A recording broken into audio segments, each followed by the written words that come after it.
만날 수 있는 방법을 찾아봐. 만날 수 있는 방법이요?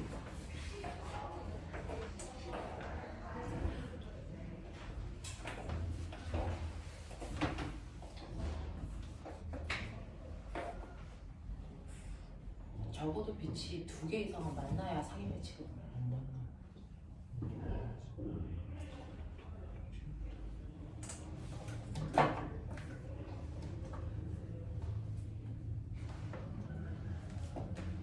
어디서 만나겠니? 엄청 뒤에 안 만날 것 같은데. 아예 하지 않나요? 만나요? 확두가 되나? 지원 어디서 만나니? 이거야. 초점에 있을 때가 이미 평행하고 초점보다 안에 들어오면 이 각도가 더 커서 얘랑 절대로 여기서 만나요. 어디서 만날까요?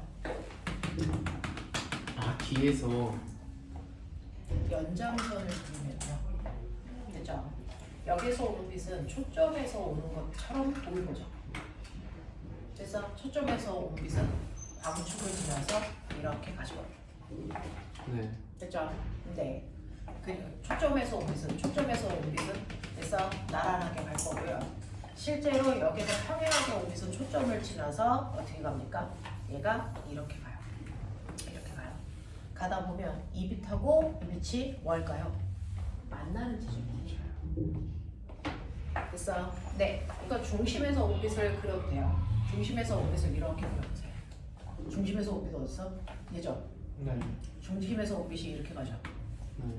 그죠? 네. 그 다음에 여기에서 온 빛이요. 요 빛이요. 그래서 초점을 지나서 이렇게 해서 광축 갈 거고요. 그 다음에 여기에 있는 빛은요. 광축과 나란하니까 초점 지나서 이렇게 가죠. 그래서 이 빛하고요. 이 빛을 저 뒤쪽에서 보면 뭐합니까? 얘가 만나요.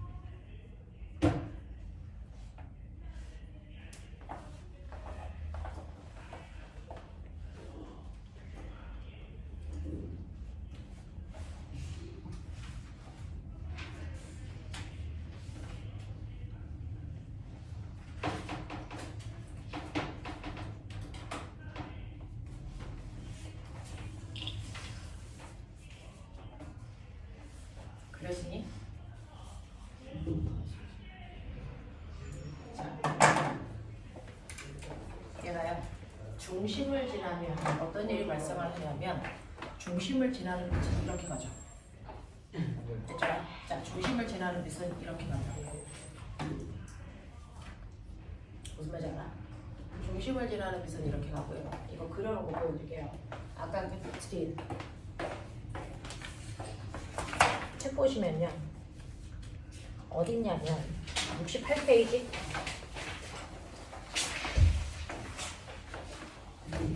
68페이지는 그죠? 이거 작동에 이해되죠? 그 다음에 더 앞쪽으로 가고 있는 과정들이 보여요. 자, 어딨냐면 69페이지 맨 밑에 있습니다.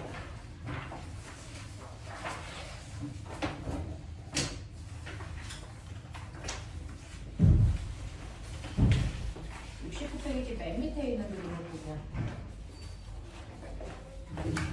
이거를 깨끗하게 그려봐 드릴게요.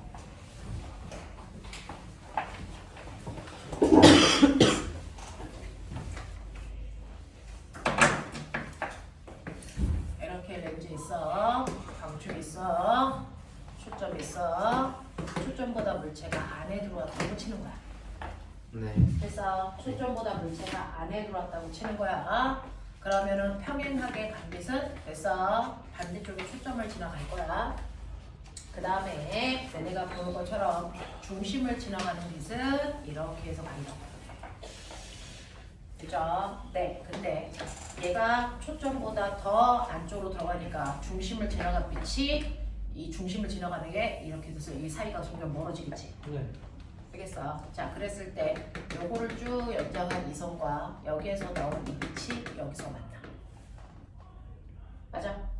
네. 그래서 반대쪽으로 연장선을 그렸을 때 만나는 지점 여기에 이 상이 요렇게 맺혀. 이래? 그 그림이야.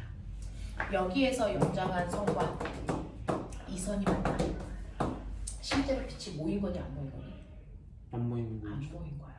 그럼 실상이니 허상이니? 허상이네. 허상이 생겨. 여기서부터는 실상이 아니고 허상이야. 실제로 빛이 모여서 생기지 않아. 됐어? 그러면서 봐. 얘 위아래와 얘 위아래가 어떠니? 같은 같아. 그러니까 무슨 상이 생긴 거니? 정립. 정립상이 생긴 거야.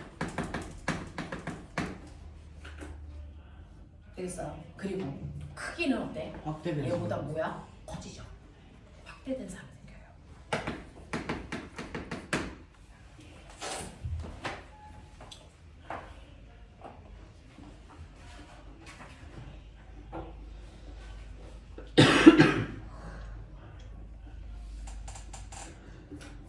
다 바뀌네.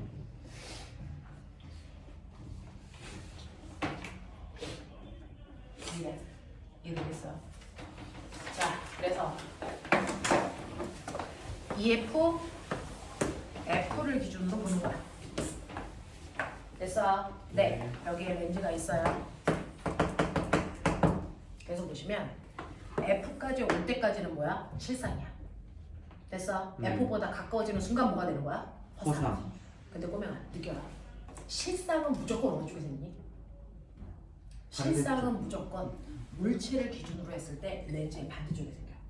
그래서 실상 생겼어 그럼 렌즈 반대쪽으로 보면 돼. 허상은 어느 쪽에 생기니? 물체가 있는 방향으로 생겨. 그렇죠. 무슨 말인지 알겠어? 네. 네. 이렇게 되는 거야. 되겠죠? 네. 그럼 상이 맺히는 위치들은 확인할 수 있겠죠 이제. 되겠어? 그러면서 보시면 이 빛이 모이는 성질을 가지고 있는 볼록 렌즈, 오목, 거울 같은 말이잖아요. 그렇죠? 둘 다 빛을 모읍니다. 이렇게 빛을 모으는 물체에서의 상은 대단히 복잡하게 생겨요. 도립상, 도립실상 생기고요. 그래서 네, 도립실상 중에서 축소된 상도 생기고 확대된 상도 생겨요. 그 다음에 무슨 생겨? 정립 허상도 생겨. 가지가지 다 생겨. 그래서 시험에서는 볼록 렌즈가 나와. 됐어? 네, 그러면 그 빛을 퍼뜨리는 볼록 거울 또는 오목 렌즈에서의 상은 단순해. 하나밖에 안 생겨. 얘는요, 언제나 축소된 정리, 허상밖에 안 생겨. 거리하고 상관없어요. 그러니까 빛을 퍼뜨리는 쟤는 시험에 나오지 않습니다. 그래서 고등학교 때 그래. 무슨 말인지 알겠지? 네. 자, 근데 우리 중학교 때 그러면 얘네들 어디에 써? 용도 나왔어. 기억나냐? 이거 용도 나왔어. 네. 이 볼록거울 어디다 썼을까? 실제로 주변에 볼록거울 사용하는 곳이 있어. 그래서 자동차. 축소된 정립 허상을 맺히게 해서 주변을 보게 해. 나 초등학생 언제? 언제? 언제 쓸까? 자동차.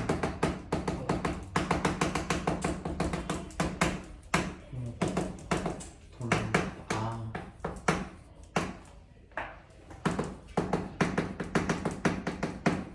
자동차의 측면 거울, 사이드 미러. 사이드 미러에 뭐라고 써있는 줄 알아? 사물에 보이는 것보다 보이는 것보다 보다 가까이 더 가까이 있습니다. 있습니다. 우리 멀리 있으면 작게 보이잖아. 아 네. 그래서 작게 보여서 대단히 뭐해? 멀다라고 착각해. 됐어? 근데 네. 아니라고. 축소 시켰기 때문에 작게 보이는 멀리 있어서 작게 보이는 게 아니야. 됐어? 네. 그래서 볼록 거울을 썼기 때문에 작게 보이는 거거든요. 그래서 사람들은 멀리 있다고 착각한다고요. 근데 멀리 있지 않아. 알겠어? 그래서 거기에 보이는 것보다 가까이 있습니다 라고 써있어. 알겠지? 또 너네 편의점 가면 편의점 코너에 볼록한 거울도 매달려 있거든. 네. 그래서 그 작은 거울 안에 이 가게 전체가 다 비쳐. 됐어? 왜? 상을 축소시키면 됐어? 훨씬 더 넓은 면적을 비출 수 있기 때문이야.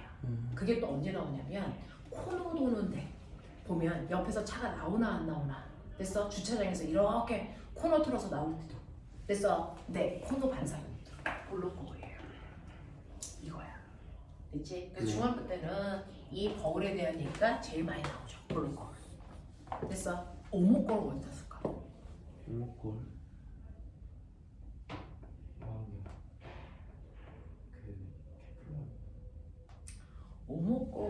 쓰는 게 치과 이빨. 확대해서 보는 거죠.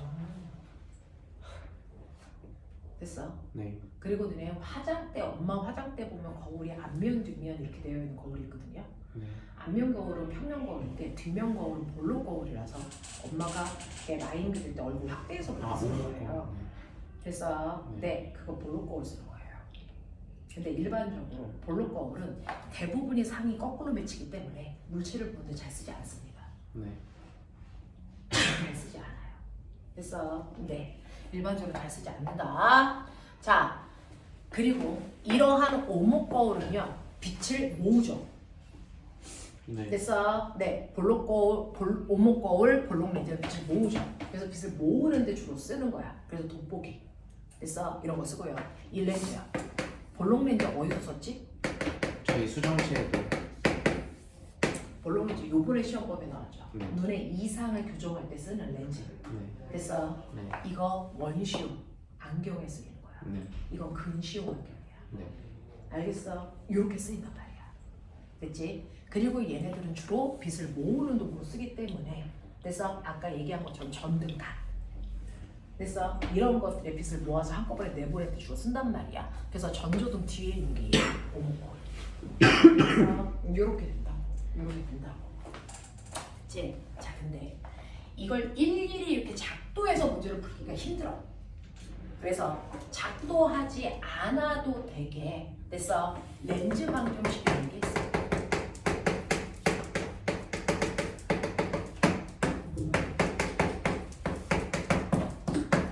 요거야. 대단히 간단해.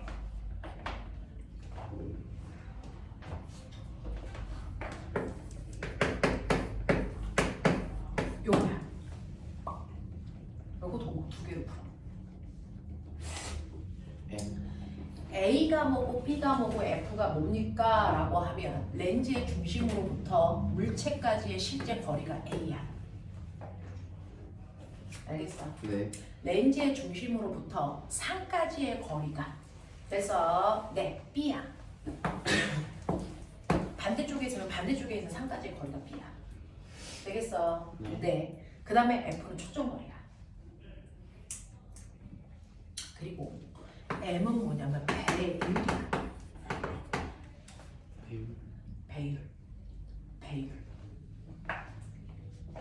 배율이 2야. 이거 무슨 말이게? 네. 나보다 2배 큰 상이 맺혔어. 그 뜻이야. 됐어. 배율의 크기를 나하고 물체 상 사이의 거리로 계산할 수 있어. 되겠냐? 이렇게 네. 되는 거거든요. 네. A가 렌즈의 중심으로부터 실제 물체까지의 거리. B는 렌즈의 중심에서부터 상까지의 거리. 됐죠? 물체가 뭐고 상이 뭔지 알죠? 네. 네. 자, 그랬을 때요. A, B, F. 이거요. 스칼라 값일까? 벡터 값일까? 스칼라. 스칼라겠죠. 거리니까. 네. 네. 근데 뿔만을 써요. 물리에서는 뿔만은 크기가 아니죠. 그죠? 방향이죠. 네. 근데 그게 방향이 된 벡터여야 되죠. 네. 근데 스칼라인데 뿔만을 쓰죠. 자, 스칼라일 때 뿔만을 쓰는 거는요. 방향이 아니고 어떤 특정한 데서 내 좌표가? 의미를 표현하는 거거든요. 자, 그러면 A가 플러스예요 라고 하는 거. 그래서 이거는 실제 물체일 때 플러스 값을 가져요. 실제 물체. 실제다. 그래서 실제 존재하는 물체. 거기까지의 거리가 A입니다. 근데 나중에 이제 망원경에 대해서 배울 건데 망원경에서 실제 물체라고 생각해서 그 물체에 상을 맺힐 건데 그 물체가 실제 물체가 아니고 또 다른 렌즈의 상이야. 그래서 그러면 그건 실제 물체가 아니고 거짓말 물체지. 그 거짓말 물체일 때는 마이너스를 써.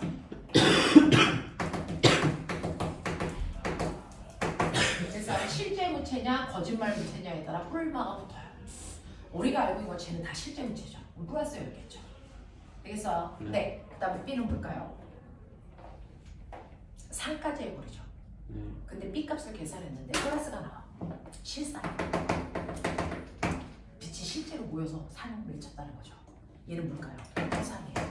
허상. 그러니까 얘는 B 값이 마이너스로 나오겠죠. 허상이니까. 네. 알겠어? 네. 네. 이렇게 다 나와. 그 다음에 초점 중에서요. F는 실초점이에요. 볼록 렌즈의 초점이 플러스 초점이에요. 오목 렌즈의 초점은 실초점이 아니고 허초점입니다. 됐어?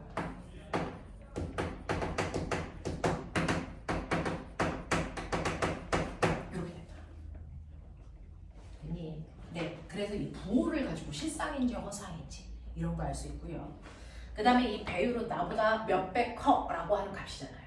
됐어? 네. 그래서 이 값이 1 나오면 나랑 크기 똑같네? 이 뜻이고. 됐어? 이 값이 2 나오면 나보다 2배 크네? 이 뜻이고. 이 값이 2분의 1 나오면 나의 절반이네? 이 뜻이야. 알겠어? 네. 이걸로 모든 문제를 다 풀 수 있어. 됐니? 네. 자, 그럼 보자. 실제로요. 실제로 어떤 아이의 볼록 렌즈인데 볼록 렌즈의 초점거리가 10이라고 치자. 그럼 꼬맹아 90, EF 얼마니? 20이지. 네. 맞아? 근데 실제로 어떤 물체가 있는 위치가 됐어. EF보다 더 먼 곳이야. 그럼 이 값이 나와야지. 네. 해보자. 30이라고 치자. 계산이 되니? 40이라고 해야 되지. 자연수 나오게 네. 30도 나올까? 40이라고 치자. 네. 됐어? 네. 네. 그럼 보면 B 값 구할 수 있어. 해봐. B 값 구해봐. 40. 40분의 3인데요? 3분의 40? 얼마 나오냐? 3분의 40 나오고. 이거 40분의 1 더하기 B분의 1은 얼마? 10분의 1이죠.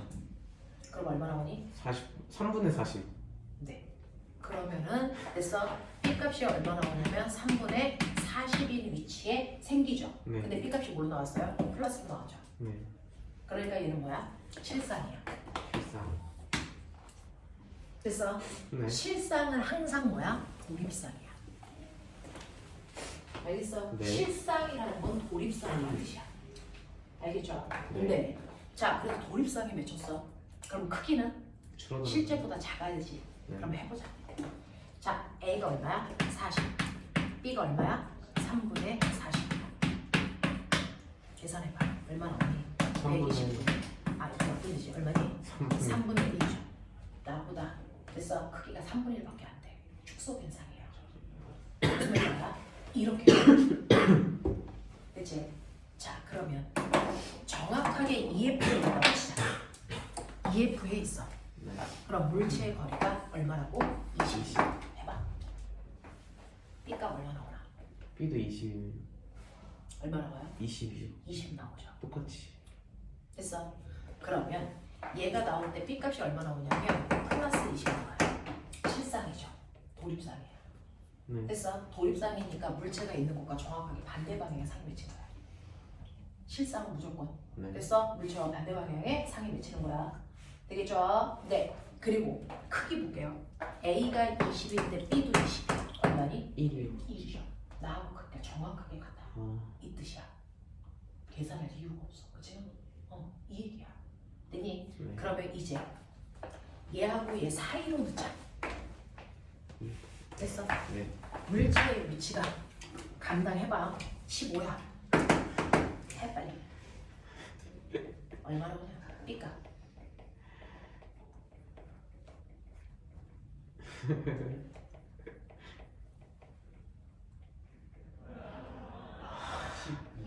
얼마?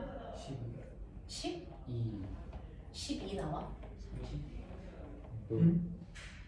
뭔 짓들을 하고 있는 거야? 30 맞잖아요. 30 나오네. 아, 30. 갑자기 플러스 후보 30? 됐는데. 맞아요? 네, 네 플러스 30 네. 나와요. 그러면 실상이죠? 네. 도립상이겠죠? 도립상이네요.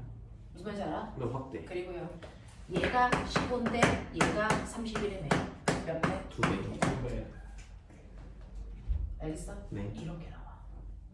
이해되겠지? 네. 그 안쪽은 자 여기서 자 물체의 위치를 O로 놓자. B 값 구해.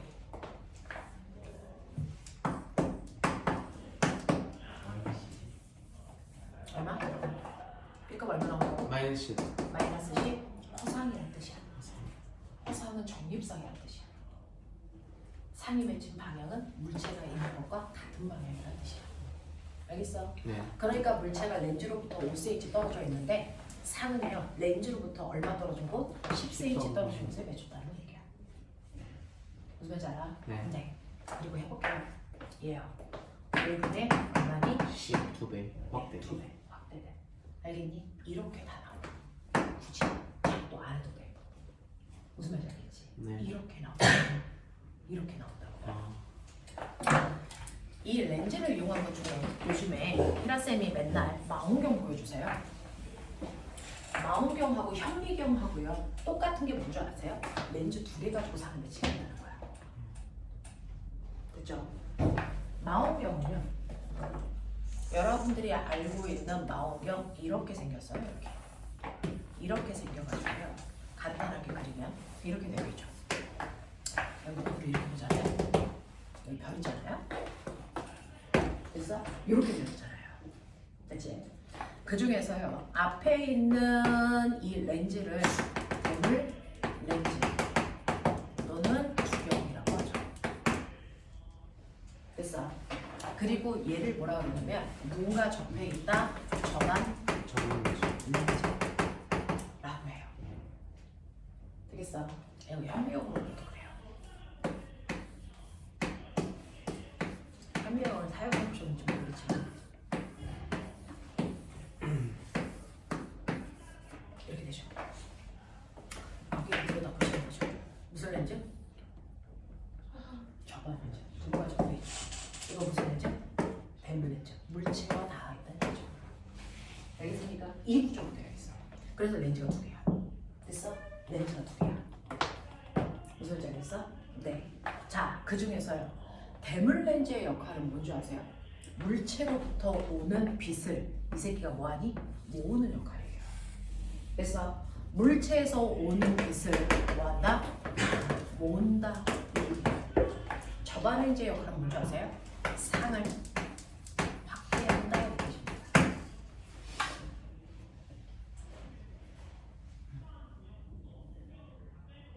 이거 사실은 중학교 2학년 때 배웠어야 돼요. 근데 대부분 이 부분을 날리시죠. 중1 아니 중2 중2 때 배웠어요. 여러분들 천체하면서 태양계하면서 그때 맨 뒤에 이게 있어요. 근데 대부분 학교들 이걸 안 하죠. 날리죠. 됐어요? 자, 그래서 대물 렌즈, 저반 렌즈 이렇게 되어 있는데 우리 망원경의 가격은 뭐가 결정할 거예요? 얼마나 먼 거리까지 정말 렌즈. 별을 선명하게 확대해서 볼 수 있냐 이거죠. 자, 이 망원경의 성능은 뭐가 결정하냐면 그렇게 나누어진다. 이 새끼의 크기입니다. 너는 저렇게 얼마나 빛을 많이 모으느냐에 따라서 선명도가 다르고 확대할 수 있는 능력이 달라져요. 분해는 됐어요? 네, 이거거든요. 그래서 여기에 있는 대물 렌즈의 크기가 크면 클수록 무조건 망원경 뭐하니? 비싸요. 이렇게 되는 거예요. 그래서 망원경의 성능을 결정하는 게 대물 렌즈의 됐어? 구경입니다. 반지름. 이게 확대할 수 있는 능력. 빛을 모으는 됐어? 능력. 됐어? 빛을 모으는 능력을 뭐라니? 직광력. 직관. 됐어? 이거 반지름을 D라고 하면 D의 제곱에 비례합니다.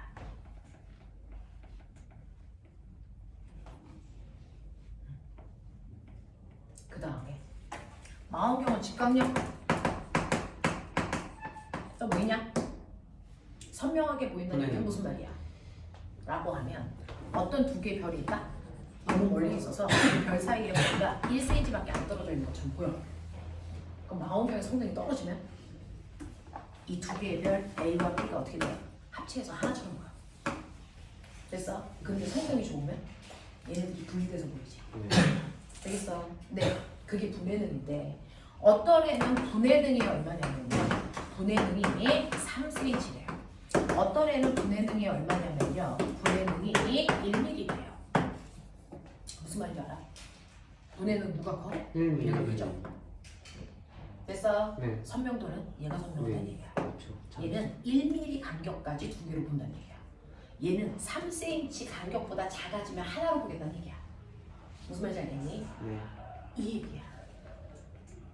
되겠죠? 거기에 이제 나중에 색수차라고 하는 됐어? 거까지가 들어가요. 되겠니? 색수차는 뭐야? 끝부분이 얼마나 선명하게 됐어? 빛 퍼짐이 없냐 이거죠. 빛 퍼짐. 네. 됐니? 빛이 왜 렌즈를 통과하면 퍼져요? 빛이 하나로 왔다가 빨주노초 파란보가 하나로 가야 되는데 이게 알잖아. 됐어? 프리즘으로 들어오면 빛이 하나로 가지 않고 분산. 여러 개로 분산되죠. 네. 얘네들이 이렇게 빛이 퍼진다고요. 이게 색수차야. 됐어? 이게 생겨. 렌즈는 색수차가 더 생겨. 그래서 거울로 봐. 됐어? 그래서 망원경 중에서도요 반사 망원경이 있고 굴절 망원경이 있어요. 아세요? 망원경 중에서도요 우리가 눈으로 직접 보는 건 가시광선을 이용한 거예요. 가시광선을 이용해서 물체를 보는 건 광학 망원경이에요. 우리 눈으로 직접 볼 수 있죠. 근데 허블이 만든 뭐예요? 전파 망원경은 우리가 전파를 볼 수 있니? 아니. 아니잖아요. 그죠? 걔는 전파 망원경이야. 됐니? 그 파장을 분석해야 돼. 내 눈으로 직접 볼 수는 없어.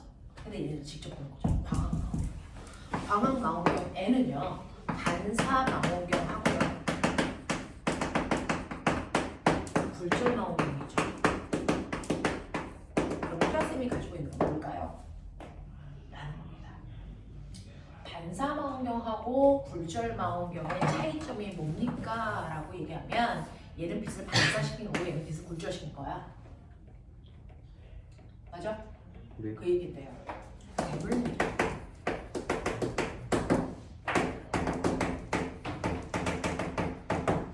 얘네들 다른데 됐어. 대물 렌즈의 역할은 빛을 모은다며. 근데 빛을 모을 수 있는 게 두 가지 있지. 뭐 있어? 빛을 모을 수 있는 거 두 가지 있죠. 뭐 있어요? 오목걸과 볼록 렌즈예요. 무슨 말인지 알아? 그 중에서 반사 망원경과 대물 렌즈를 못 쓴 거야? 오목걸을 쓴 거야. 얘는 못 쓴 거야? 볼록 렌즈 쓴 거야. 저반 렌즈는 다 볼록 렌즈야. 확대시켜야 돼. 다 볼록 렌즈. 됐어? 얘는 뭘까? 얘는 뭘까? 지금 선생님 볼록 렌즈. 없죠? 굴절망. 대물 렌즈를 뭘로 쓴 거예요? 볼록 볼록 렌즈 렌즈. 쓴 거죠. 그래서 이거 굴절 망원경이에요. 됐어? 네. 이거 굴절 망원경이죠. 되겠냐? 네. 반사 망원경은요 경통 크기가 일정해요.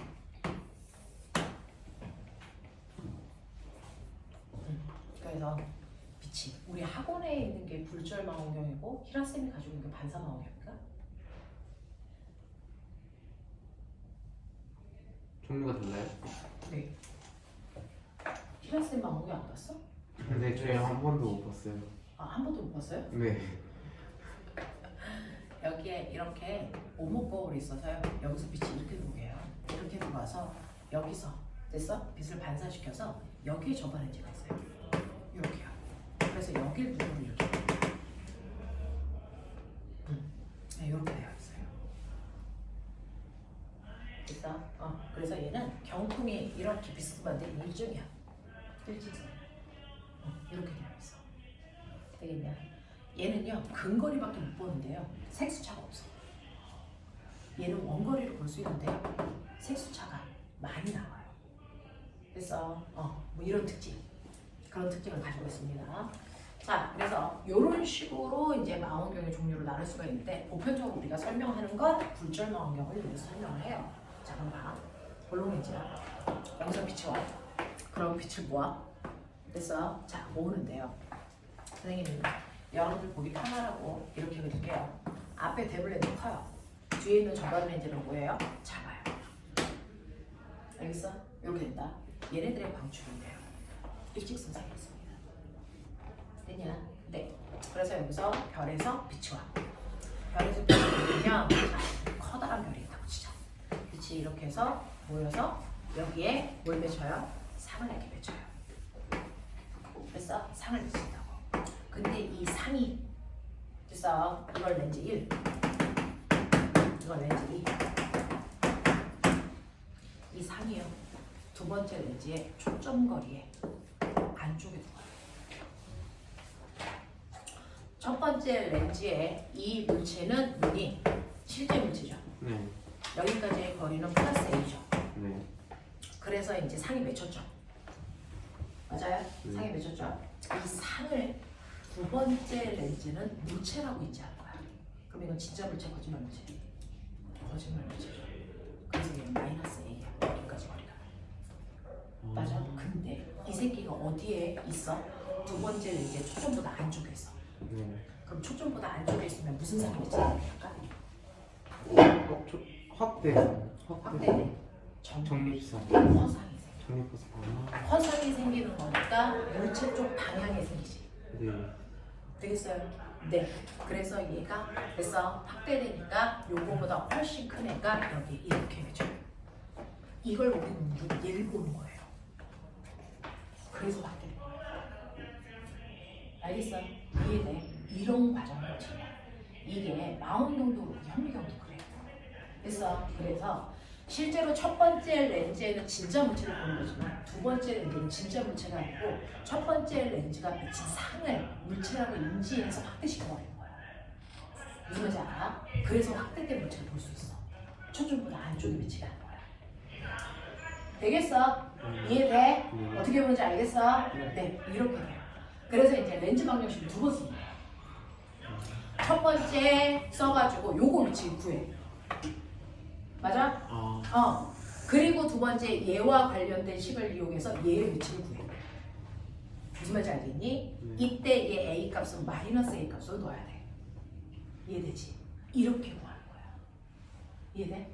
하겠어? 이런 식이야. 그래서 망원경에서는요 항상 얘가 물체가 맺힐 때 그래서 이 두 번째 렌즈 초점보다 안쪽에 맺히게 하는 거야. 그래야 확대시킬 수 있으니까. 알겠니? 이렇게 되겠죠? 네, 그래서 렌즈 방정식이 뭔지 그리고 일일이 작동하지 않고도 우리가 어떻게 구할 수 있는지 하겠냐? 네, 이런 거 하는 거예요. 이런 거 하는 거예요. 이게 렌즈 방정식이야. 그렇지? 그래서 너네가 가지고 있는 그 원리가요 여기에 이제 예쁘게 나와 있어요.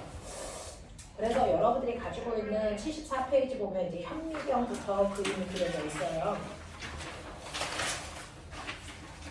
현미경. 그 다음에 넘기시면 75페이지에 망원경도 있어요, 이제. 골절 망원경.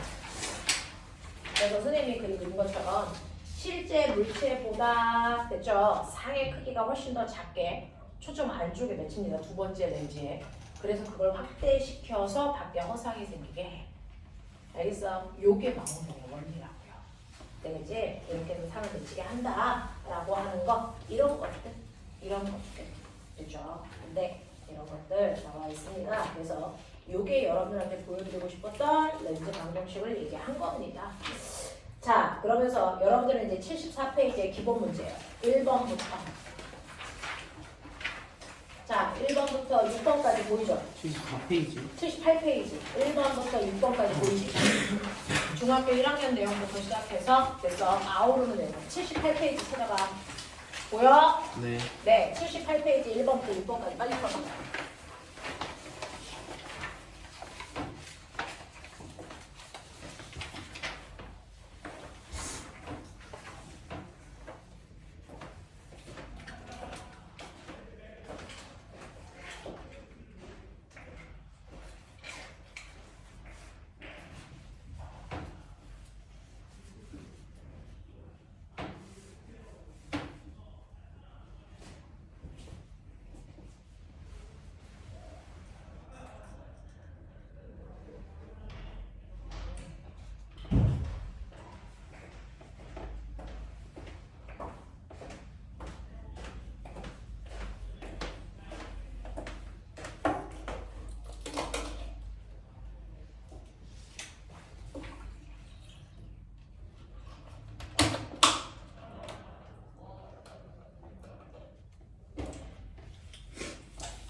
선생님, 물 속에다 넣고 초점을 지나 보낸 다음에 하면은 궤적이 달라져요. 네가 해볼까?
추리력. 모든 걸 다 추리력. 알고 있는 사실을 빗대어 비교하면서 생각. 네.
진짜 이상하게 다시 한번 다시.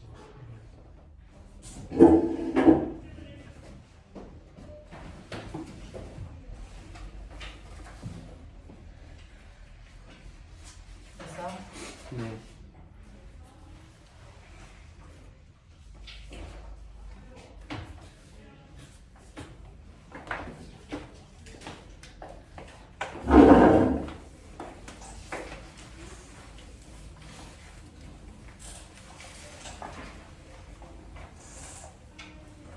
됐어.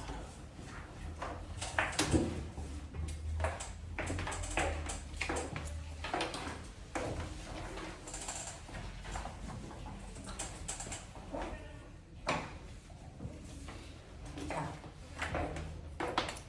꼬맹아. 볼록 렌즈가 이렇게 있다. 빛이 이렇게 오고 이렇게 오고 이렇게 올 때 여기는 공기고 여기는 유리고 여긴 다시 공기야. 맞아? 일반적으로 말하는 네. 거지. 빛이 가는 경로를 생각해보자 라는 거예요. 사실은요, 유리 같은 경우에는 빛을 투과시키는 투명한 물체입니다. 물전하죠. 그렇죠? 그러면은 여기에 빛이 들어갔어요. 얘는 이면에 들어간 겁니다. 납득하니? 네. 그러면은 됐어. 네. 여러분 여기서 뭐 그려야 돼요? 곡선 그리죠. 네. 얘는 원래 이렇게 직진했어야 된다고요. 같은 물질을 통과하는 거예요. 됐죠? 네. 근데 직진할 수 없죠. 왜? 물질의 종류가 달라졌으니까 굴절해야죠. 네. 어느 쪽으로 바뀌어요? 속력이 빠른 쪽, 느린 쪽? 느린 쪽으로 바뀝니다. 예를 들어 요 각도가 꼬맹아 60도라면 됐어. 굴절해서 나갈 때는 이쪽 방향으로 꺾여야 되잖아요. 네. 법선으로부터 반대쪽으로 꺾여야 되잖아요. 그죠? 네. 꺾일 때 요 각도가 60도인데 이거보다 전달되는 속도가 뭐해진 거니? 공기에서 유리로 가면 느려지죠. 느려지는 이 각도가 더 작아야 된다고요. 됐어? 작아야 되면 각도가 더 작아야 되니까 어떻게 될까요? 아. 요게 요렇게 가겠죠. 요렇게요. 그래서 요렇게 해서 요렇게 가야죠. 이거보다 위쪽으로 이렇게 가면 각도가 더 커지는 거죠. 무슨 말인지 알아? 네. 네. 그래서 더 안쪽으로 내려온다고요. 무슨 말인지 알아? 자, 그 다음에 얘는 이면에 들어갔으니까 요거 입사가 몇 도니? 0도. 그래서 얘는 직진할 수밖에 없어요. 여기도 똑같이 그려보자. 여기도 똑같이 그려보면 실제로 빛이 들어간 면이 이면이라고. 그럼 그것과 90도 되게 법선을 그리면 이 각도야, 이 각도. 요 각도가 입사각이야. 맞아? 그러면 직진을 했으면 이렇게 갔어야 되는데 이 각도보다 유리로 들어가면 각도가 훨씬 더 뭐여야 된다고? 작아야 된다고. 그러니까 각도가 작으려면 법선으로부터 더 가까이 요렇게 붙어줘야지. 요 각도가 더 작아져야지. 무슨 말인지 알아? 그래서 빛이 한 점에 모일 수밖에 없어. 볼록렌즈는. 그래서 볼록렌즈는요 무조건 두꺼운 쪽을 향해 간다. 렌즈에서는 빛이 두꺼운 쪽을 향해 갑니다. 알겠어? 오목렌즈 그려볼까요? 오목렌즈. 빛이요 이렇게 왔다고 치자. 그러면 이 빛의 입장에서 보면 됐어. 빛이 직진할 수는 없어. 꺾여야 돼요. 그럼 더 두꺼운 쪽이 위야 아래야? 위쪽. 네. 그래서 위쪽을 향해서 얘가 어떻게 됩니까? 이렇게 간다. 되겠어? 네. 자, 얘 이렇게 가요. 더 두꺼운 쪽이 위야 아래야? 아래요. 아래. 이렇게 간다고요. 그래서 오목렌즈에서는 빛이 퍼져요. 됐어? 볼록렌즈야. 볼록렌즈야. 빛이 이렇게 와요. 가운데는 그냥 직진합니다. 됐죠? 가운데는 그냥 직진한다고요. 광축을 지나간 거. 자, 얘는요. 더 두꺼운 쪽이 됐어? 위니 아래니? 이 빛의 입장에서 더 두꺼운 쪽이 아래. 위에요, 아래요? 아래. 아래라고요. 여기서 빛이 더 두꺼운, 렌즈가 더 두꺼운 쪽이 어디라고요? 위라고요. 보인다고요, 얘는. 그냥 퍼진다고요. 이런 느낌이야. 됐어? 왜 이래?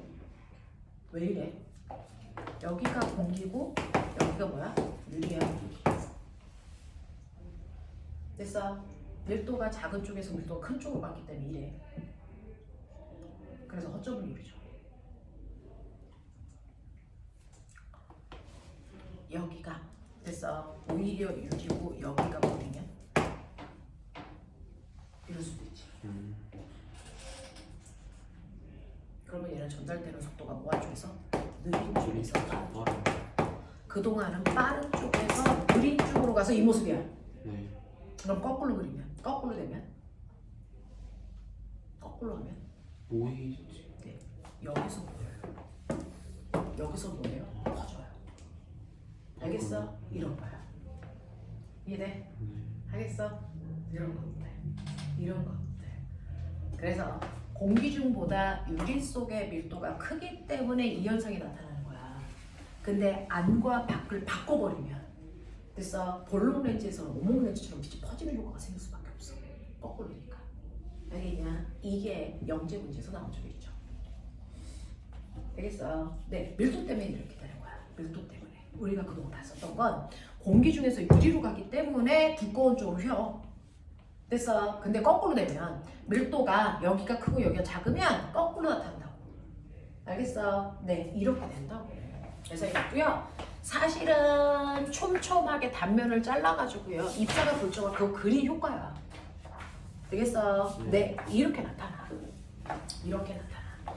자, 근데 거기에서 보시면요. 얘는 물속에서 렌즈를 지나서 이제 물결파가 전달됩니다. 볼록 렌즈를 지나가는 거죠. 자, 볼록 렌즈를 지나가면은 사실은 이렇게 돼야 돼. 어쨌든 여기는 물이고 여기는 유리기 때문에 물보다 유리가 훨씬 더 전달되는 속도가 느리거든요. 네. 공기에서 유리로 가나 물에서 유리로 가나 똑같아요. 네. 됐어. 빠른 매질에서 느린 매질로 갔기 때문에 모양은 다 똑같이 이렇게 갑니다. 그러면 이때 됐어. 엄청나게 파도가 치면 이 파도의 모습이 어떨까? 직선으로 오다가요. 됐죠? 직선으로 오다가 여기를 지나가는 순간 어떻게 됩니까? 여기서 모여야죠. 이렇게 갑니다. 이렇게. 파도 모습이 이렇게 돼요. 그러면 여기서 퍼져나갈 때 여기에서 파원이 생겨서 이렇게 가는 것처럼 가는 거야. 이렇게 가는 것처럼 가는 거야. 네. 됐어? 그런 여기 모습이 어떻게 되니? 이렇게 간다. 알겠어? 하나의 초점 여기가 파원의 형태를 띠는 거야. 그래서 구면파를 그려내는 거야. 됐어? 이런 모습을 간다고. 이런 모습. 이해돼? 이런 느낌이야. 그래서 요 그림 그리는 거예요. 1번 문제에서. 알겠어? 네, 요렇게요. 실제로 파도가 이렇게 치는데요. 거기다가 렌즈를 놓으면 파도의 모습이 이렇게 바뀌어요. 이렇게 바뀌어요. 초점을 기준으로. 알겠냐? 이렇게 된다고요. 자, 그 다음에 너네가 가지고 있는 두 번째 보면 볼록 렌즈에서 빛이 진행되는 경로로 옳게 그린 거 세 가지 찾아요. 뭐? 그늘기. 뭐 있어? 기억, 니은. 니은, 디귿. 디귿. 아까 선생님이 1, 2, 3번 그렸던 거 각각 그려놓은 거예요. 그렇죠? 자, 그 다음에 3번 문제. 그냥 여러분들이 추리할 수 있는 능력만 있으면 돼. 됐어? 이거는 보시면요. 지금 공기 중에서 볼록 렌즈를 지나갈 때 이렇게 그렸죠? 네. 그러면서 선생님이 어떻게 그렸었냐면 볼록 렌즈가 이렇게 있고 얘가 방축이에요. 그래서 여기에서 이제 여기를 초점이라고 한 거죠. 초점에서 렌즈에 닿았어. 그럼 선생님이 뭐라 했어요? 직진. 초점을 지나간 빛은 방축과 나란하게 이렇게 가야죠. 네. 이게 공기 중에서 유리로 갈 때 모습이죠. 공기 중에서 어디로 갈 때? 유리로 갈 때 이렇게 돼요. 왜 꺾여? 매질에 따른 속도죠. 속력차. 속력차. 이걸 봐. 공기의 속력이 얼마야? 어. 공기의 속력 일. 분출율 1. 유리는 얼마냐? 1.5. 요 속력차 때문에 이렇게 깎인 거야. 그래서 초점을 지나가는 애는 광주가 나란하게 가. 알겠어? 이렇게 간 거야. 속력차가 얼마야? 0.5. 물질률로 그냥 속력차로 보면 돼. 됐어? 1. 자, 근데 물에서 쏜대요. 됐어? 네. 네. 자, 얘를 볼록 렌즈를 물속에 집어넣어. 그럼 이제 여기가 물로 바뀌는 거야. 물로 바뀌는 거야? 여기는 그대로 유리인데. 왜 그런지 알아? 네. 그래도 물보다 유리에서의 속력이 더 느리죠. 네. 그래서 꺾이는 방향은 비슷하게 갈 건데 얘 속력 얼마니? 1.4. 1.4. 이거 얼마? 1.5잖아. 속력 차이 얼마니? 0.2. 0.2야. 얘보다 속력 차가 얘가 뭐해졌니? 적어서 작아졌지. 그럼 꺾이는 비율이 줄어들고. 줄어들어져. 이거 직진했다라고 지금 이렇게 갔어야 되는 거야? 됐어? 네. 근데 속력차가 0.5는 아니니까 여기서 꺾여서 일로 온 거지. 살짝. 근데 속력차가 들렀어. 그럼 어떻게 될까? 살짝 들 꺾여. 그래서 이거보다 위로 올라가야지. 기억이. 기억이야. 알겠어? 이게 네. 추리하는 힘이야. 되겠냐? 그래서 기억반하고 가. 납득이 돼? 네. 네. 자, 4번 볼게요. 이제 어떻게 하는지 알겠지? 네. 이거 안에 있는 물질과 밖에 있는 물질의 속력을 뒤집어도 그릴 수 있겠지? 네. 이런 거야. 되겠어? 네, 그렇게 그려. 자, 그다음 4번. 실상과 허상에 대한 설명인데요. 자, 동그라미 몇 개? 동그라미 한 개. 한 개밖에 없어. 3. 그래서 3번만 맞아. 나머지 다 틀려. 1번 볼래요? 실상은 항상 실물보다 작다? 표현. 실물보다 큰 확대된 상도 있었죠 아까? 없네. 허상은 항상 실물보다 크다? X. 아니요. 아니죠. 네. 아까 오목 너네 오목 거울 보시면 그래서 오목 거울이 아니고 오목 거울, 오목 거울이 아니고 볼록 거울, 네. 포도 반사격. 그래서 걔는 화상인데 실물보다 뭐예요? 작은 화상이 생겼죠. 네. 축소된 상. 됐죠? 그래서 항상 크진 않습니다. 세 번째, 사진기 필름에 맺는 상은 실상입니다. 네, 사진기의 필름은 항상 빛이 모여서. 그래서 옛날 사진기는 필름 썼던 거 알죠? 네, 거기는 항상 빛이 모여서 사진이 찍힙니다. 4번, 볼록렌즈에 의해서 생기는 상은 항상 호상이다? 아니죠. 없어요. 그래서 네, 이렇게 없어요. 됩니다. 자, 5번, 그림과 같은 곰 인형은 볼록렌즈로 보았을 때 항상 볼록렌즈 나올 수밖에 없는 게 볼록렌즈만 상이 복잡해서 그래. 알겠어? 네. 자, 볼록렌즈로 보았을 때 생기는 상들을 나타낸 것이고요. 미음, 니은과 미음은 상은 곰 인형과 크기가 같습니다. 자, 크기가 같으려면 어디? EFA죠. EF. 아. 그래서 네, 도립 실상이죠. 네. 되겠냐? 그런 얘기야. 그러면 이제 맞는 그림 몇 개 있을까? 4개. 4개 있어요. 디귿, 리을, 미음, 비음. 네. 오케이. 그래서 기억니은 틀립니다. 되겠냐? 네. 6번이요. 오목렌즈에 의한 상, 오목렌즈에 의한 상은 항상 축소된 우리 축소도. 화상. 축소도 화상. 그래서 네. 이거죠. 자, 그러니까 몇 번? 니은 디귿. 니은 디귿. 알겠냐? 요거 요런 느낌이야. 이해돼? 대충 알겠어? 네, 이런 느낌으로 가시면 됩니다. 그래서 이제 뒤에 가시면 개념 적용 문제는 훨씬 더 복잡하게 산수계를 하는 거야. 되겠어? 네. 그래서 이런 문제를 나중에 아이라이 하면서 선생님하고 같이 하시면 될 것 같고요. 이제 두 번째로 나눠드린 프린트가 있습니다.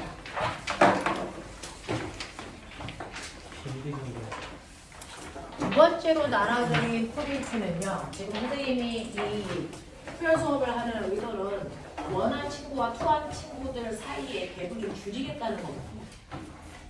그래서 원한 친구들이 못 배운 내용들을 이 시간에 하겠다는 거예요. 자, 그러면 선생님하고요. 어느 파트가 갭 차이가 나냐면 선생님이 늘 얘기할 때요. 역학은 그 갭을 메꾸기 위해서 우리가 겨울방학 때 특강했어요. 그 겨울방학 때 했던 특강으로 갭은 어느 정도 역학 파트는 메워져 있고요. 전기하고 파동 파트에서 나는 원과 투의 갭 차이는 이 특화 시간에서 선생님이 메워지고 있는 건데 파동 파트의 내용은 여러분들이 보시는 것처럼 원을 기반으로 하지만 빅플로 효과라는 거. 됐어. 네. 그 다음에 지금 보신 렌즈 방정식 같은 경우에는 원에는 없는 얘기야. 그래서 별도로 해드린 거고요. 그 다음에 전기 파트에서도요. 전자기 유도라든가 전류의 자기장 똑같습니다. 그래서 하나도 다른 게 없어요. 자, 근데 여러분들이 차이나는 차이점이 딱 하나 있는데 지금 나눠드린 그 부분이에요. 이게 원하고 투의 차이점이에요. 그래서 여러분들은 중학교 3학년 때 전기 에너지라는 걸 6단원에서 배울 겁니다. 근데 그 전기 에너지의 완파를 보여주는 거야. 원래 이래라고 하는 거죠. 자, 그래서 전기력과 전기 에너지라고 하는 전기 파트에서 못 배운 걸 하자. 사실은 저는 전기 에너지, 원래 이름이 뭘까요? 전기 포텐셜 에너지. 근데 기억나냐? 위치 에너지에는 몇 가지가 있다? 세 가지. 세 가지가 있다. 중력 위치 에너지, 탄성 위치 에너지, 전기 위치 에너지. 그래서 네, 그 중에서 중력 포텐셜 에너지는 중3 때도 배웠고요. 탄성 포텐셜 에너지는 물리 1에도 있고요. 그래서 전기 포텐셜 에너지는 물투에만 있습니다. 그래서 전기 포텐셜 에너지라는 전기 위치 에너지를 우리는 전기 에너지라고 부르는 거예요. 그래서 원래는 전기 포텐셜 에너지야. 자, 그 전기 에너지에 대한 개념을 배우려고 합니다.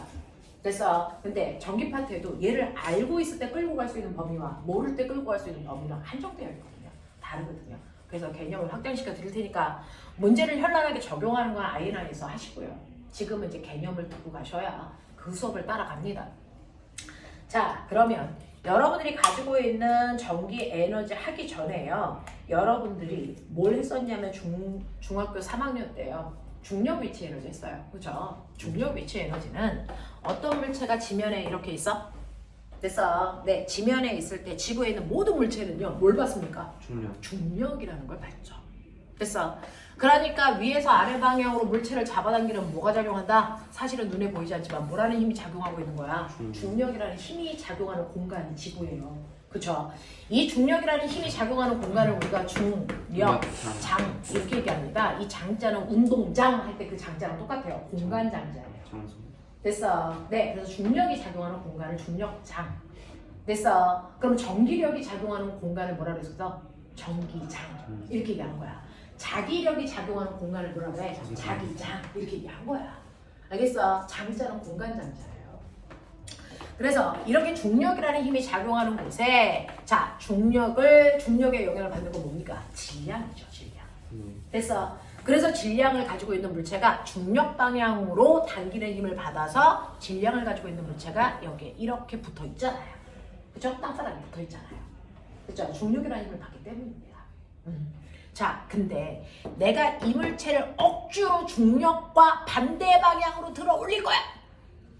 그러기 위해서 나는 A라는 물체한테 사람이 뭐 해줘야 되니? 일해줘야죠. 아, 일.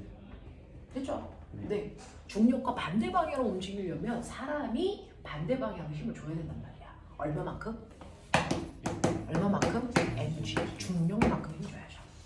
됐어. 지구가 얘를 아래쪽으로 잡아당기는 중력의 크기가 mg니까 얘를 들어 올릴 때는 mg만큼의 힘을 줘야 됩니다. 맞아? 그래서 얘를 얼마만큼 들어 올려? h만큼. 그 힘으로 이동시킨 거리가 h야. 그래서 중학교 4학년 때 배웠죠? 힘에다가 거리를 곱한 만큼이 뭐다? 해준 일이다. 알겠어? 그러니까 사람이요. 이 A라는 물체를 땅바닥에 있던 아이를 여기까지 들어 올릴 겁니다. A 다시 위치까지 이동시킬 거야. 됐어? 그러기 위해서 반드시 물체한테 일을 해줘야죠. 그럼 물체의 입장에서는 사람으로부터 일을 뭐 하는 겁니까? 받아요. 됐어? 자, 일을 받으면 받은 만큼 그 일이 다 뭐 된다? 에너지로 주는 거야. 기억나요? 네. 그러니 사람은 A라는 물체한테 일을 해준 거지만 A라는 물체는 일을 받았기 때문에 뭐가 생긴다? 에너지가 생긴다. 그래서 중력이라는 힘과 반대 방향으로 움직여서 생긴 에너지, 이게 바로 중력 포텐셜 에너지입니다. 그래서 포텐셜 에너지라는 건 그 힘과 무슨 방향? 반대 방향으로 움직일 때 생기는 에너지야. 알겠어? 네. 그러면서 여러분들이 알고 있는 그래서 얘가 생긴 중력 포텐셜 에너지가 얼마인데 이 사람으로부터 받은 일만큼이 위치 에너지가 된 거지. 그래서 위치 에너지 구하는 뭡니까? mgh. 알겠어? 이 얘기거든요. 이 얘기거든요. 됐어? 근데 이게 중력장이 아니고 전기력이 작용하는 전기장이라는. 됐어? 전기장도 방향이 있어요. 전기력이 작용하는 방향. 됐어? 예를 들어 볼게요. 자, 그래서 일단 여러분들은 이게 중력일 때는 중력의 힘을 구하는 방법을 알아야 되고요. 됐어? 전기장일 때는 전기력이라는 힘을 구할 수 있어야 돼. 됐어? 그래서 전기 포텐셜 에너지를 배우기 위해서 먼저 전기력이라는 걸 구해야 됐어? 전기력만큼의 힘을 줘서 끌어올라가겠죠. 그죠? 네. 그래서 전기력이라고 하는 힘에 대해서 배워보자. 됐어? 근데 꼬맹아, 실제로 전기가 작용하는 곳에서 됐어? 물체가 받는 힘을 우리는 전기력과 전기장의 세기라고 하는 두 개의 힘으로 나눠서 얘기해요. 둘 다 힘이야. 둘 다 힘인 건 맞아. 근데 힘을 전기력이라고 하는 힘으로 얘기할 때도 있고 전기장의 세기라는 힘으로 얘기할 때도 있다. 뭔 차이야? 라고 하는 거죠. 됐어? 해볼게요. 여러분들이 알고 있는 것처럼요. 중학교 2학년 때 배웠어요. 마찰을 막 시켜. 그럼 마찰 전기가 생기겠죠? 그러면 각각의 전기를 띤 입자들, 우리는 전기를 띤 입자들 A요, 플러스 4쿨롱, B요, 마이너스 2쿨롱 뭐 이런 식으로. 됐죠? 네. 전기를 띤 입자를 우리가 뭐라 그러냐면 점처럼 생겼다, 점전화 이렇게 불러. 물리에서 그래. 됐어? 점전화라고 불러. 그 두 물체 사이에 떨어져 있는 거리를 뭐라 그러냐면 2m 떨어졌다 이렇게 얘기할게요. 됐죠? 자, 그랬을 때 각각의 물질이 전기를 띠는데 됐니? 이 전기의 세기가 얼마야? 라고 하는 걸 우리가 전하량이래. 전기의 세기를. 됐어? 네. 그 전하량의 단위가 뭐라고? 과학자 이름을 따서 쿨롱 이렇게 얘기하는 거야. 그래서 얘는 플러스 전기를 띠는데 그 세기가 4쿨롱만큼이야. 이렇게 얘기해. 얘는 마이너스 전기를 띠는데 그 세기가 2쿨롱만큼이야. 이렇게 얘기해. 됐어? 그럼 여기서 쿨롱은 뭔데? 라고 하는 거야. 너네 뭐는 뭐야? 1몰이 뭐야? 1몰이 뭐야? STP 원자, 이온, 이온 분자처럼 됐어. 네. 미시한 입자들을 세는 단위지. 네. 그 입자 몇 개? 6.0 0.02 곱하기 10의 23승계를 각각 얘기하기 귀찮아서 묶음 단위로 1몰 이렇게 얘기하지. 네. 묶음 단위야. 쿨로. 묶음 단위. 됐어? 네. 네. 그 전기를 띠는 전하. 됐어? 네. 그 전하를 묶어서 세는 건데요. 됐죠? 그 전하 몇 개? 625, 18개. 라고 선생님은 얘기해요. 625, 18개. 6.25 곱하기 10의 18승계. 됐어? 네. 양성자던 전자던 상관없어요. 됐어? 네. 전자 6.25 곱하기 10의 18승계 또는 양성자 6.25 곱하기 10의 18승계를 모았을 때 전기의 세기가 바로 1쿨롱에 전하여. 되겠어? 전자 하나가 띠는 전기적 세기는 얼마인데? 열나잡히죠? 네. 실제로 전자 한 개가 띠는 전기적 세기는 마이너스 1쿨롱일까? 아니. 절대 아니죠. 마이너스 1이라고 쓰지 마이너스 1쿨롱이라고 안 쓰는 거야. 네. 됐어? 근데 왜 마이너스 1이야? 너 세기 마이너스 1이기 때문에 그런 거 아니야? 아니죠. 됐어? 세기가 너무 작아서 됐어? 실제로 쓰려면 귀찮으니까 그냥 상대적 세기로 1로 쓴 것 뿐이야. 됐어? 그러면 실제로 전자 한 개의 전기적 실제 세기는 몇 쿨롱입니까? 1.6 라고 하는 거야. 전자 하나가 띠는 실제 전기적 세기는 마이너스 1.6 곱하기 10의 마이너스 19성 쿨롱밖에 안 돼. 양성자 하나가 띠는 전기적 세기는 거꾸로 플러스 1.6 곱하기 10의 마이너스 19성 쿨롱밖에 안 돼. 맞아? 실제 세기가 그래. 그러면 이걸 몇 개 모아야 1쿨롱의 전화가 돼? 6, 2, 18개. 이거 모아야 1쿨롱. 알겠어? 네. 전자 또는 양성자를 6.25 곱하기 10의 18승계가 모여야 겨우 1쿨롱의 전화가 되는 거야. 무슨 말인지 알겠어? 이런 얘기야. 이런 얘기야. 실제로 전자 한 개가 띠는 전기적 세기가요. 이만큼이야. 마이너스 1.6 곱하기 10의 마이너스 19승 쿨롱이야. 양성자 하나가 띠는 전기적 세기도 이만큼이야. 두 개의 전기적 세기가 똑같아서 실제 값을 쓰려니까 귀찮으니까 그냥 이 세기를 우리는 얼마로 하겠다. 그냥 마이너스 1로 쓰겠다. 이 세기를 그냥 플러스 1로 쓸 거야 라고 얘기한 거지. 실제 세기는 이거라고. 양성자 하나 전자 하나가 되는 실제 세기.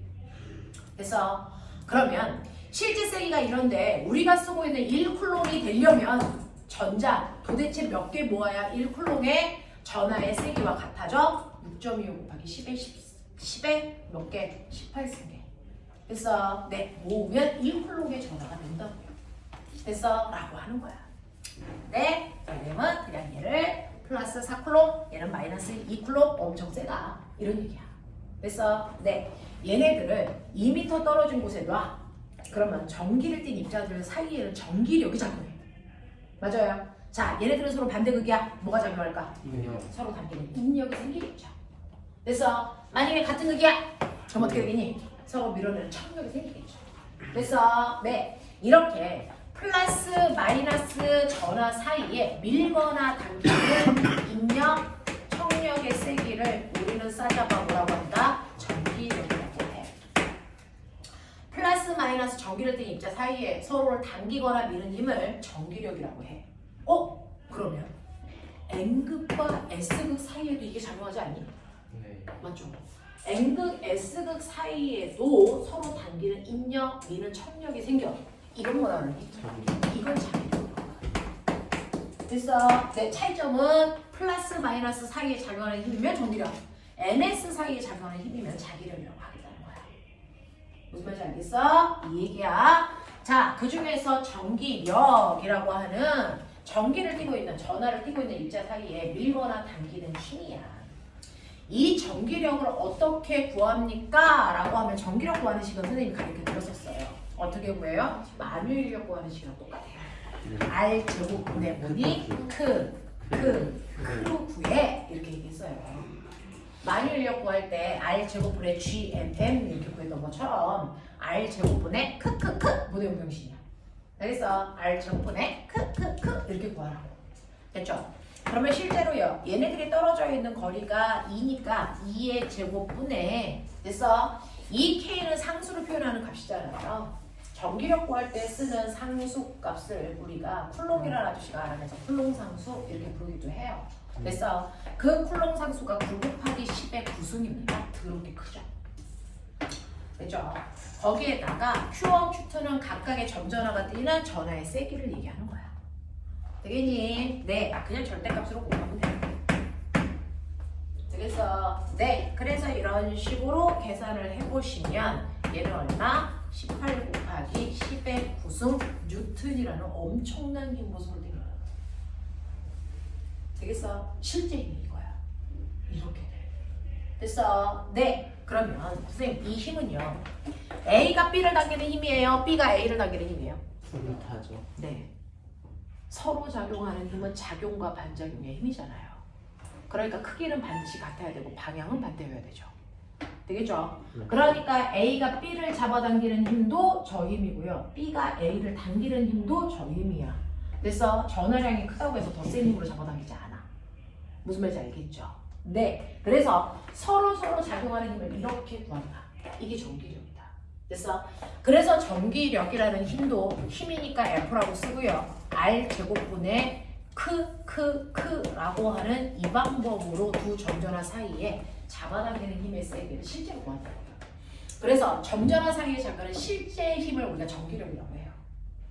알겠어? 실제 힘을 전기력이라고 해. 근데 문제는 여기에다가 됐어? 여기에다가 내가 플러스 2쿨롱이 아니고요. 됐어? 플러스 2쿨롱이 아니고 여기에 플러스 4분의 됐어? 얼마로가 17쿨롱을 놨다고 쳐. 그럼 전기력이 얼마일까?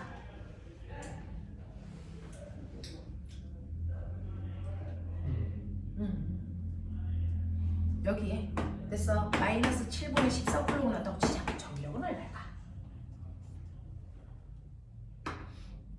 왜 대답을 못해?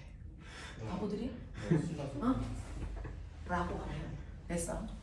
A의 전하량 그대로고요. 떨어져 있는 거리가 그대로라도 네. 상대방에 있는 B의 전하량이 바뀌면 전기력을 새롭게 구해야 돼요. Q2 값이 바뀌니까. 맞죠? 네. 그런 불편함을 없애자. 인겁니다. 그런 불편함을 없애자. 그럼 그런 불편함을 없애려면 어떻게 해야 돼? 여기에 실제 값이 아니고요. 모든 전기 현상을 설명할 때는 우리가 기준 전하라는 걸 보고 이 기준 전하에 작용하는 현상으로 설명해서 그거에 비해 실제 전하가 얼마이기 때문에 몇 배로 계산합니다. 기준 전하는 플러스 1쿨롱인 아이를 기준으로 합니다. 플러스 1쿨롱. 전기적 현상을 설명할 때는요, 항상 기준 전하를 놓고 일단 저 아이한테 일어난 현상으로 먼저 설명. 그리고 나서 실제 전화로 바꿔서 실제 값을 얘기한다. 됐어? 네. 그러면 기준 전화가 플러스 1쿨롱이니까 여기에 꼬맹아 플러스 1쿨롱이 있다고 치고 전기력을 구해.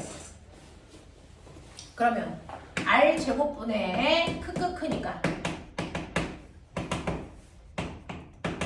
됐어? 네. 여기 기준 전화 Q2를 1로 놓으면 된다는 거지. 됐죠? 자, 그러면 2의 제곱분의 9 곱하기 10의 9승에 곱하기 4에 여기 1 있다고 치자. 그러면 얘는 약분되죠? 얼마입니까? 9 곱하기 10의 9승 뉴턴의 힘을 기준 전화가 받아. 맞아? 근데 1쿨롱이 아니고 2쿨롱이면 머리 돌려. 2쿨롱이면 이거의 몇 배? 9배. 이면 되죠. 만약에 2쿨롱이 아니고 4분의 17쿨롱이면 기준 전화가 받는 힘의 몇 배? 4분의 11배 하는 거. 됐어? 네. 이게 만약에 7분의 13쿨롱이면 기준 전하의 얼마? 7분의 13배 하면 되죠. 알겠어? 네. 라고 하는 이 기준 전하가 받는 가상의 힘을 뭐라고 한다? 전기장의 세기라고 한다. 됐어? 그래서 전기장의 세기는요, 플러스 1쿨롱의 기준 전하가 받는 힘의 세기를 얘기해. 됐어? 네. 자, 그래서 얘를 똑같이 F라고 쓰면 안 되잖아요. 됐니? 그래서 얘는 일렉트로닉 필드, 그래서 그냥 E 써요.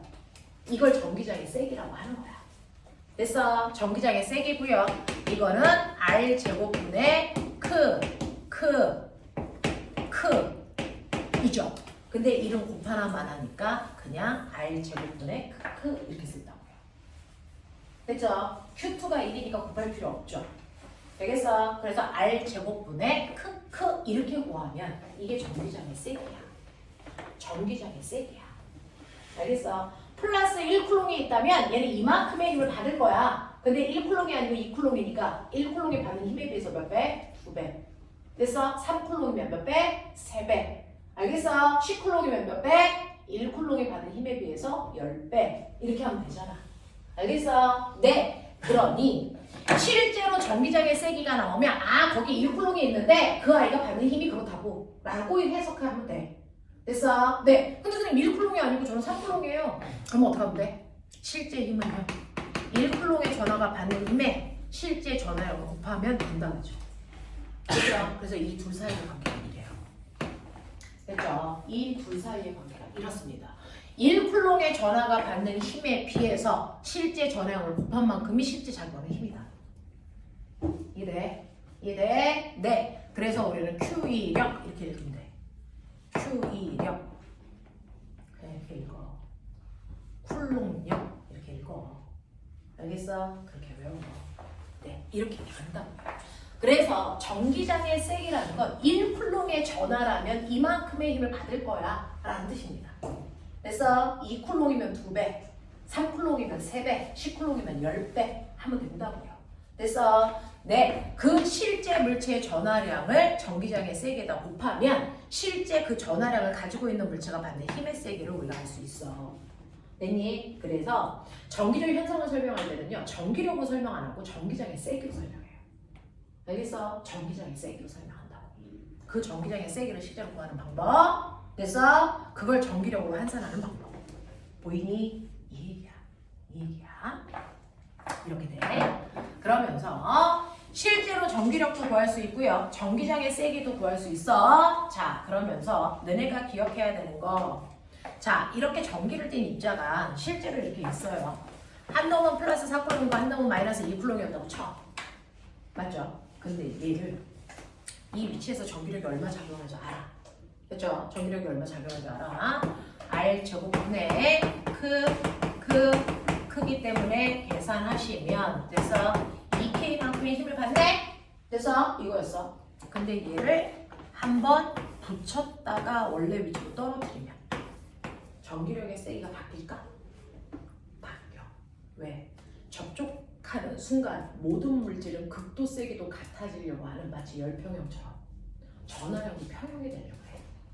그래서 붙이는 순간 이 안에 있는 전자들이 막 움직여. 됐어? 그래서 전하량이 바뀌어. 그걸 우리는 전하의 제배라고 해. 이네? 네. 그러면 붙이는 순간 무조건 극도 같아요? 네, 극도 같아져. 한 놈은 플러스 한 놈은 마이너스였는데 둘 다 플러스든 마이너스든 같아져. 뭐 될 것 같니? 플러스 되죠. 플러스가 더 셌으니까. 그래서 플러스로 같아져. 되겠지? 세기도 같아져. 그럼 이게 얼마 돼요? 그 전하의 재배열이 일어났을 때 그래서 전하량을 구하는 방법이요. Q1 더하기 Q2를 반띵하면 돼. 이게 새로운 전하야. 알겠어? 그러니까 플러스 4 마이너스 2를 더해 그걸 나누기 2하면 돼. 그러니까 붙이는 순간 이 얼마 돼? 플러스 1쿨롱으로 각각 바뀌어. 알겠어? 전하의 재배열이 일어나. 그래서 얘네들이요. 똑같이 얘도 플러스 1쿨롱으로 얘도 플러스 1쿨롱으로 바뀌어. 그러면 전기력은 어떻게 될까? 다시 집어넣어봐. 2의 제곱에 쿨롱 상수의 1 곱하기 1이야. 그래서 4분의 K로 8분의 1이 줄었어. 이런 느낌이야. 되겠어? 이런 느낌으로 바뀌어. 되겠지? 이렇게 된다. 됐죠? 그래서 전기력, 전기장의 세기, 전하의 재배열. 하겠어? 이해돼? 오케이. 이렇게 된다. 자, 그러니 아까 얘기한 것처럼 중력이 작용하는 곳에 질량을 가지고 있는 물질은 중력을 느껴. 중력에 반응해. 근데 전기장이 작용하는 곳에 전기를 띠는 자는 반응해. 됐어? 네. 자, 그러면서 전기장이라고 하는 게 전기 힘이잖아요. 모든 힘은 벡터잖아요. 그러니 크기도 있지만 뭐도 있다고요? 방향도 있어요. 전기력 방향. 맞아? 네. 이 전기력 방향을 전기장의 방향이라고 표현하고요. 그래서 이 전기력 방향을 전기장의 방향이라고 하고 그 방향으로 화살표 방향을 그려놓은 걸 우리는 뭐라고 한다? 전기력선이라고 하는데 꼬매가 잘 봐. 여기에는요 플러스 판이 있어요. 여기에는 이렇게 마이너스 극을 띠고 있는 판이 있다고 쳐. 그러면 여기에 플러스 전하를 띠고 있는 물질과 마이너스 전하를 띠고 있는 물질이 같은 위치에 있다고 쳐.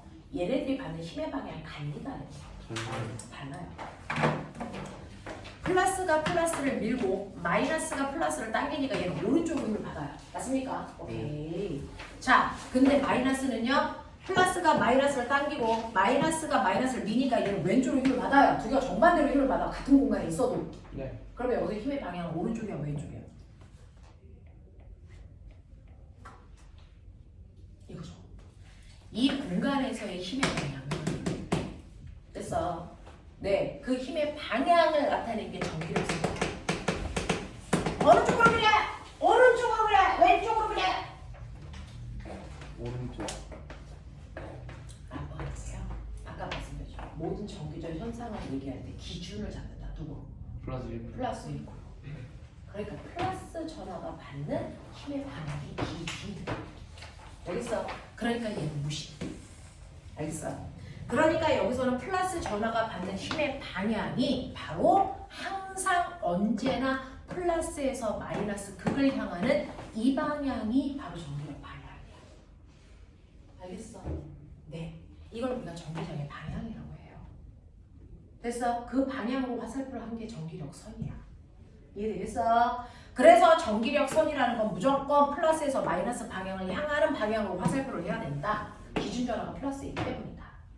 알겠니? 그러면 이렇게 전기장의 전기력 선이 이렇게 되어 있어요. 이렇게 되어 있을 때 여기다 플러스 전화를 놔요. 그러면 얘는 전기력선 방향으로 이동하죠. 근데 마이너스 전화 놓으면 전기력선 방향으로 반대 방향으로 가요. 이해돼? 이해돼? 이 얘기야. 무슨 말인지 알겠죠? 그래서 전기력 방향이라고 하는 건 사실은 그래서 전기력선으로 나타내는데 그 방향은 무조건 플러스 전화라면 그쪽으로 움직여. 이 뜻이야. 마이너스 전화라면 거꾸로 움직여. 이 뜻이야. 알겠어? 네. 그래서 여기에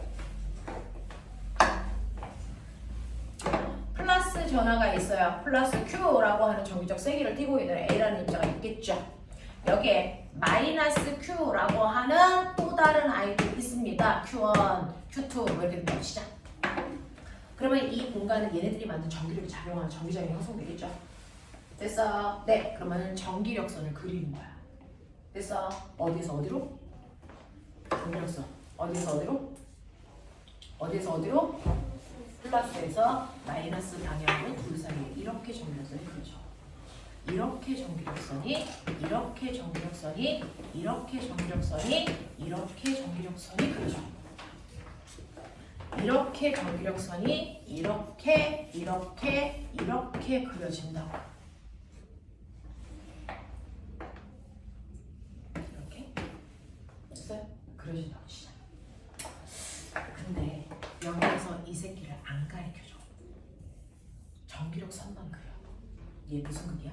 플러스. 플러스야. 얘 무슨 극이야? 마이너스. 얘 전화량이 Q라면 얘 전화량이 얼마일까? 이게 문제야.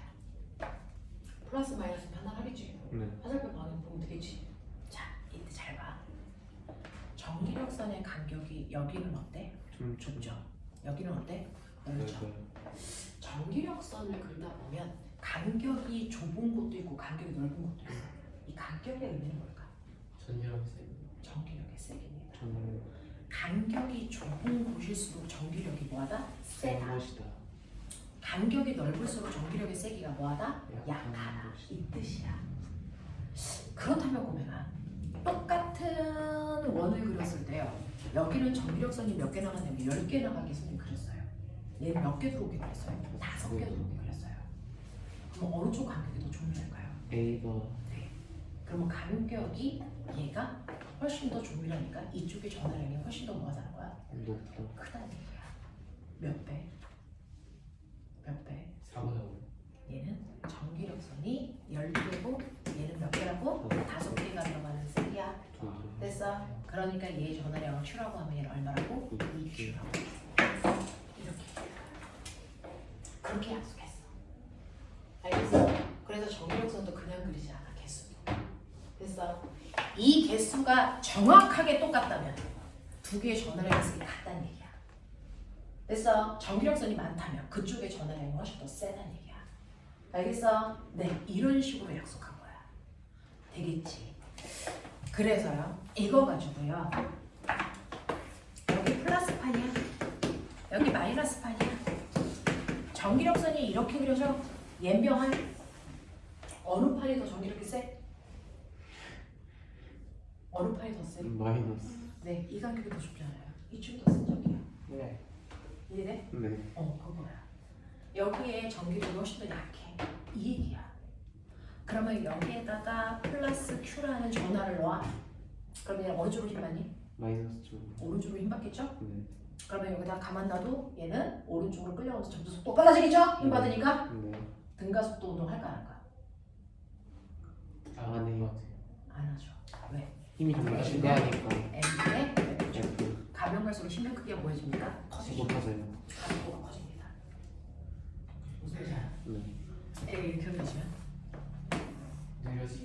네. 가속도의 크기가 줄겠죠. 속력이 느려지진 않습니다. 그렇죠. 아, 가속. 무슨 말인지 알아? 속력은 빨라져 이 새끼야. 가속도의 크기가 주는 거지. 가속도의 크기가 줄어요? 가속도의 크기가 주는 청력도 그래. 네. 이 병신 새끼들이 진짜. 야, 아까 그림이라면 가속도의 크기가 커지지. 네. 그럼 VT를 어떻게 그려야 돼? 이렇게. 가속도가 일정할 때 이렇게 그려지지. 네. 얘는 가속도가 맨 처음에는 힘이 커지면 가속도의 크기가 커지니까 속도가 이렇게 증가한다. 네. 근데 두 번째로요. 가속도의 크기가 줄어들면 속도는 증가하죠. 네. 속도가 줄진 않아. 네. 근데 속도 증가폭이 감소한다고요. 이렇게. 아. 속도는 증가하죠. 증가폭이 감소한다고. 한국말 알아듣니? 알아들어요? 네, 제가 알아듣기 바랍니다. 네, 이런 거죠.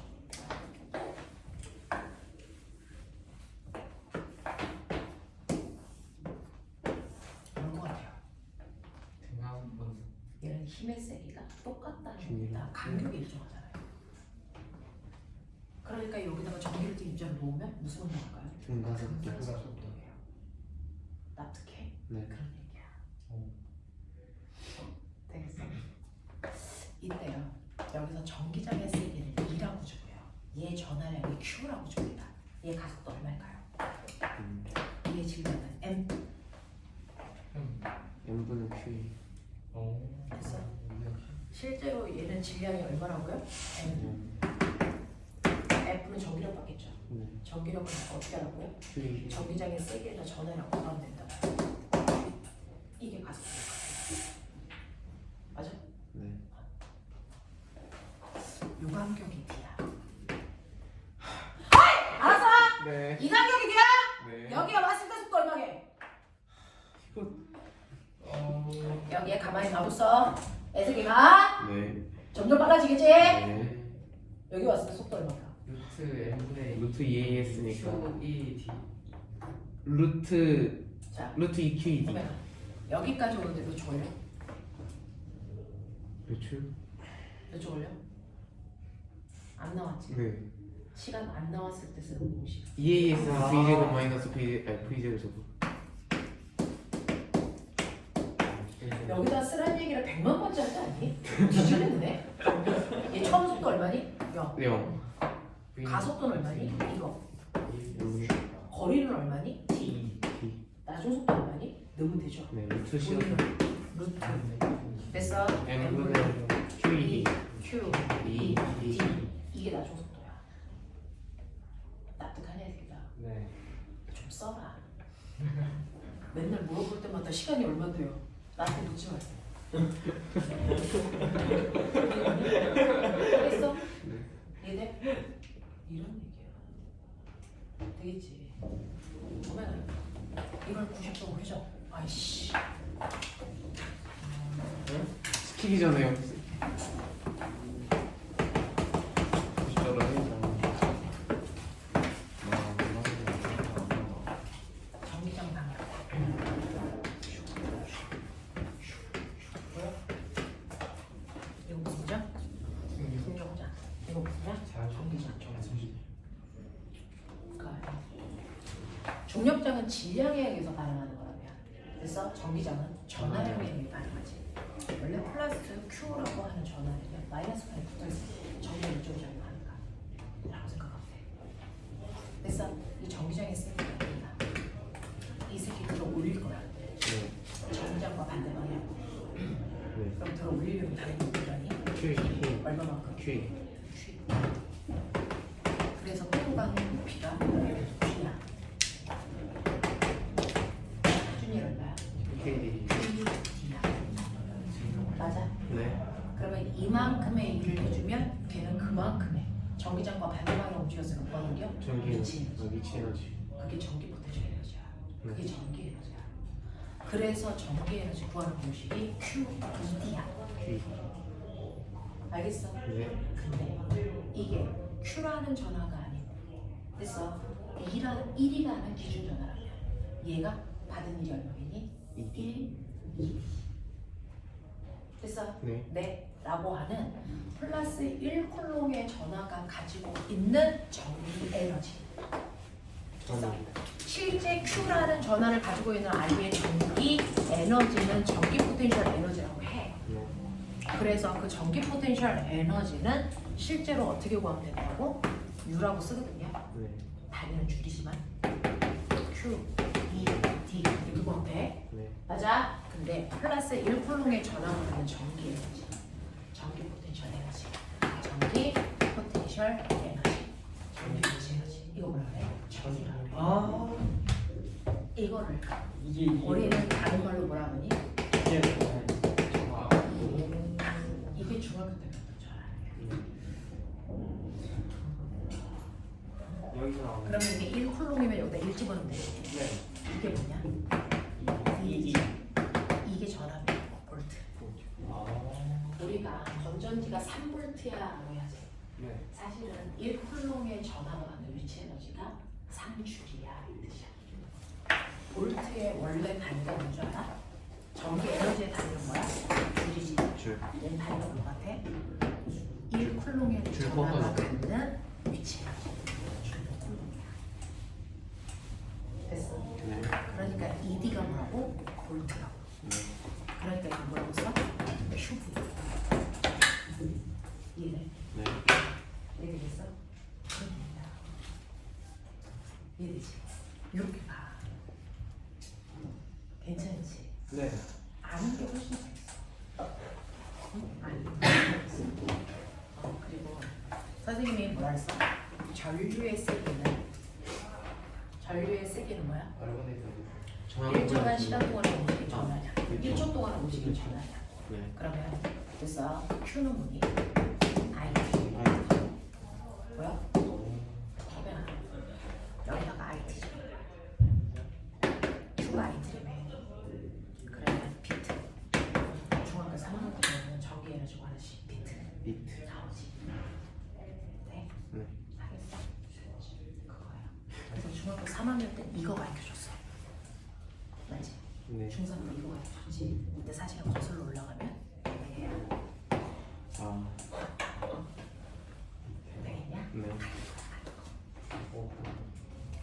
되겠지? 네. 이렇게 가면 돼. 이렇게 하면 돼. 알겠어요?